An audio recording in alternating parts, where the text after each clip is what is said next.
Hey everyone, let me share a small story with you. Whenever I would ask my daughter about how her day went or how she liked food at a particular restaurant that she went to, her response was almost the same. Just one word: nice. And honestly, I'm still stumped by it. Does she mean nice as in fantastic? Or is it more of a nice with that don't even ask tone? I still haven't cracked the code on what nice means in her world. Now I'm pretty sure she won't appreciate me talking about her responses here. So let's just say I'll leave it at that for now and move on. Welcome back to part 2 of How to Sound Smart Instantly.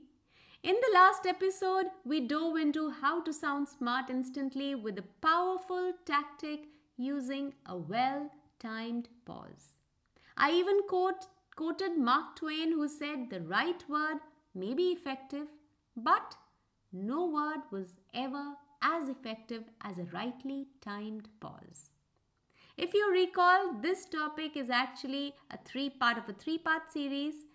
Today we're moving on to part 2 with the second strategy for sounding instantly smart.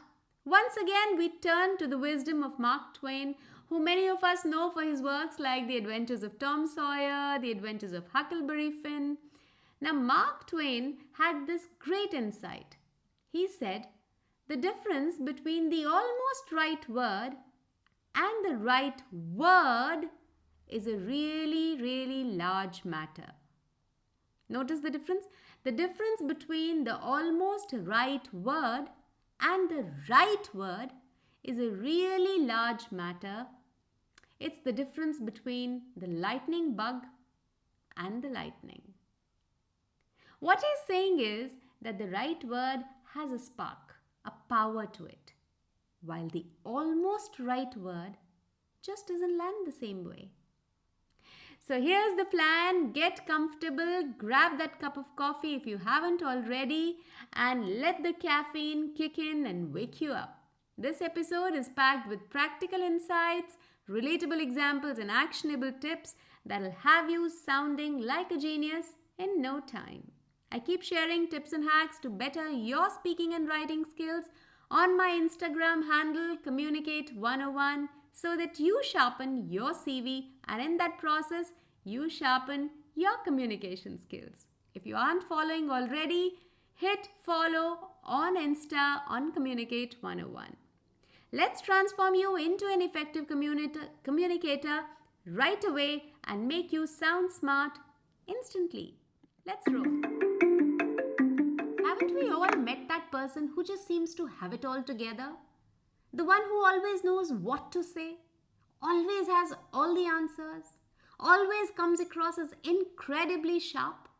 And let's be honest, we all wish we could sound as smart as that person, don't we? Alright, this brings me to the second strategy we are unpacking today.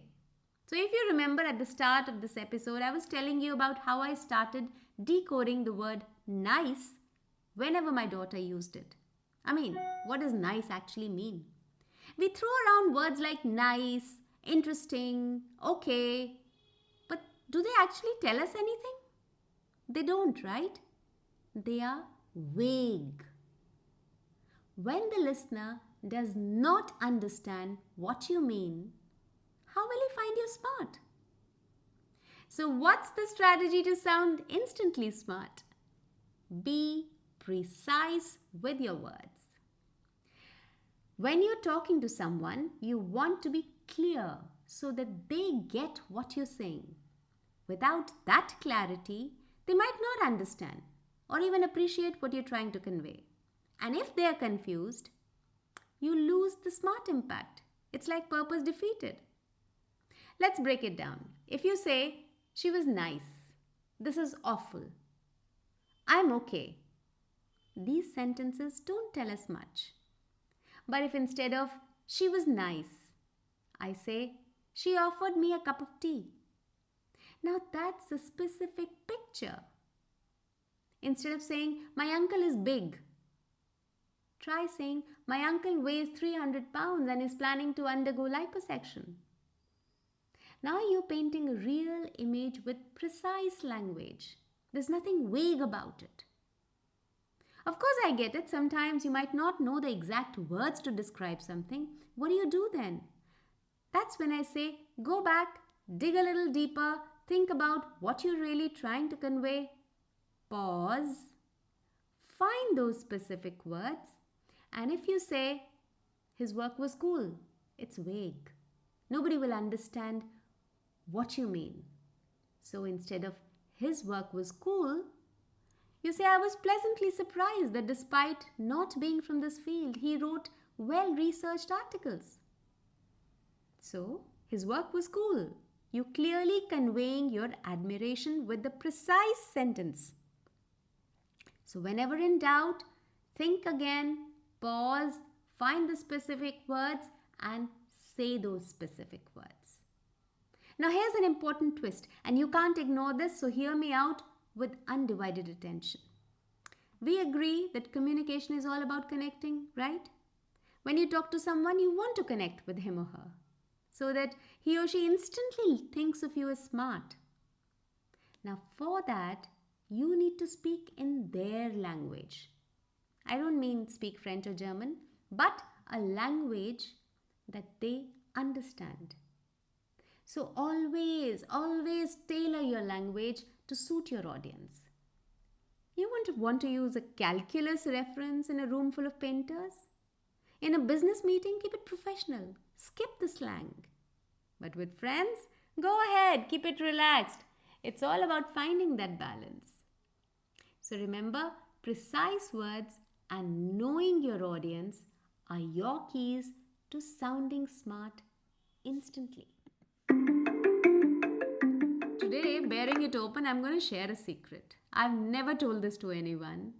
I just remembered it when I was, scribbling this episode. It's so embarrassing, but never mind, I'll dare to share it today. So when I was very young, I think I was in class 5 or something, I learned a new word.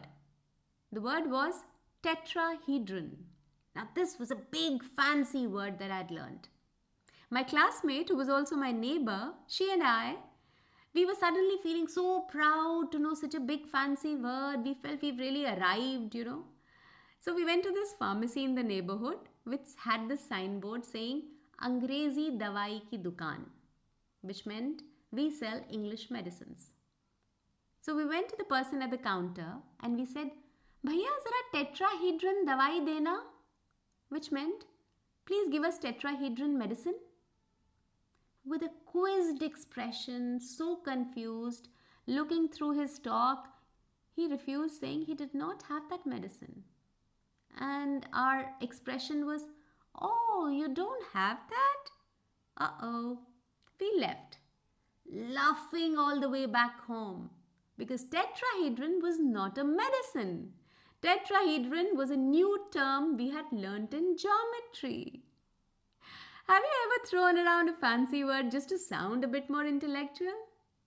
Now you know you're definitely not alone. Think of a fancy word that you use to impress people, put it on your Insta story and tag me. My handle is Communicate101. I'd love to hear it. In a recent survey, researchers found out that 3 out of 5 people admitted to using big, complex words just to appear smarter. And wait, there's more. Over half of those people confessed they did not know what those words meant.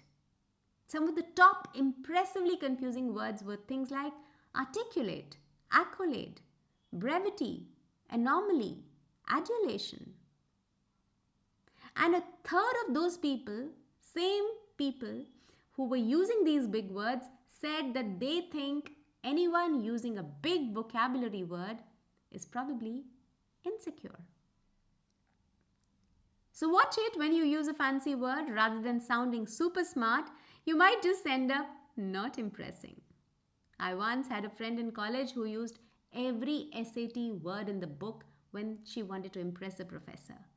But if you asked her what it actually meant, she'd end up going around in circles and then honestly getting a little defensive.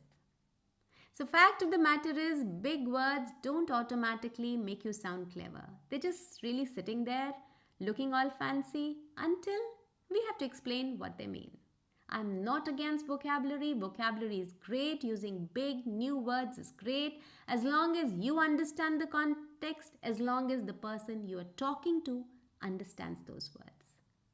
On that note, I can't wait to share the next strategy on how to sound smart instantly in the next episode. So if you haven't already done it, hit the subscribe icon on whichever platform you're hearing this podcast so that you never miss an episode. All right, there's a little hint for the final strategy, the third strategy that I will share next week to instantly sound smart. Remember the classic quote from Mark Twain once again? He who asks is a fool for 5 minutes, but he who does not ask remains a fool forever. Can you guess what the strategy might be? Drop your answers and tag me on Instagram at Communicate101. And hey, one lucky person might just snag a free pass to my next workshop. Catch you in the next episode, the last episode of this 3-part series. I won't miss it. Thank you for listening to this episode of Communicate 101 Speaking Writing Tips with Sarika Singh. If you want to be notified of upcoming episodes, be sure to hit the subscribe button and follow the podcast. I'll be back to share more stories, more life experiences, and more communication tips every Friday. If you want to reach me or connect with me, just put your comments in the comment box below or mail me at info@sarikasingh.in. I know you're going to rate and review this podcast, so a big thank you in advance. Stay tuned and think about what we talked today.